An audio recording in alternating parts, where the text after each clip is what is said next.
Dr. Tanya Swam. Mr. Chairman, I declare conflict of interest as a breast surgeon in private practice and my role as elected president of Singapore Medical Association. Last year, I spoke on the difficulties faced by patients in the fair utilization of their integrated shield plans. I am glad that the Multilateral Healthcare Insurance Committee, of which I am a member, has made some progress in this area over the past year. Today, I would like to share my views on the limitations of employee benefit plans, also commonly known as corporate insurance or company insurance, the influence of third-party administrators, and concierge services. These last two arose out of an apparent need to provide a gap in services, and like any other businesses, they charge. But how do they charge? Who do they charge? And who regulates them? To give the background, healthcare economics is incredibly complex, with 7 shield plan providers, multiple types of insurance products, numerous insurance companies offering EB plans, private hospitals, day surgery centers, close to 2,000 private specialists, 3,000 GPs, multiple radiology centers and labs, and all with different business models. TPAs and concierges are perhaps the natural result of market needs and forces. For any company offering health benefits, the administration needed to manage employees' healthcare claims may be deemed too tedious or not cost-effective to be done in-house by their human resources team. Therefore, TPAs are engaged. In the most idealistic form, concierge groups help patients to find doctors suitable for their conditions. Some patients would go by friends or family's recommendations, some ask their GPs, some would check their shield plan panel list, some would Google and do their own research, but some would use concierge services. Now this is where things get tricky. I don't have any access to contracts, and only a few colleagues have told me in confidence about how these work. Such services may be marketed as free for patients, but doctors have to pay a referral fee, which may be a percentage of their usual professional fees. In addition, it is said that doctors on such contracts are asked to restrict referrals to other doctors on such concierge contracts, thereby restricting patient choice, which is against the concept of patient autonomy. I know that the SMC Ethical Code and Ethical Guidelines has clearly stated that fee splitting is wrong, but the ECEG applies only to doctors. The onus is on us to be aware of the fees and not to fall foul of our ethical code. But are the contracts transparent? Do we understand market forces?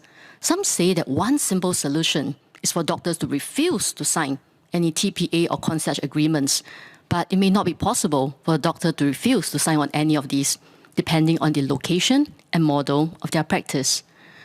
A robust private sector complements the restructured services. The unity of the various healthcare sectors in rising up to the unprecedented challenge of COVID-19 is a matter of public record.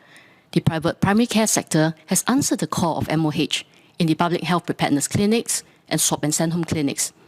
As awkward as it is to talk about money, fair reimbursement is necessary for a sustainable business model. As president of the SMA, I have received feedback on what sounds like grossly unfair reimbursements by TPAs. Several have claimed consultation fees may be as low as $6, but they are bound by NDAs, so I do not have more information. Most TPAs often have limits or caps on medications, and some GPs have taken the loss on themselves if they want to provide an adequate course of medications for the patient, for example, the duration of antibiotics. This may result in the compromise of good patient care when doctors are not adequately reimbursed.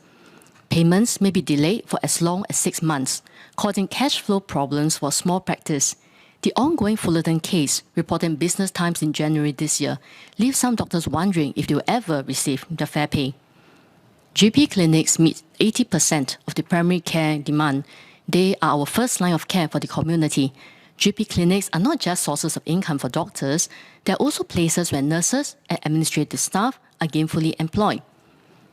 TPAs may be the main source of income for many private clinics, and I fear that the livelihoods of many will end up being held hostage to the unilateral pressures of the larger and financially stronger TPAs.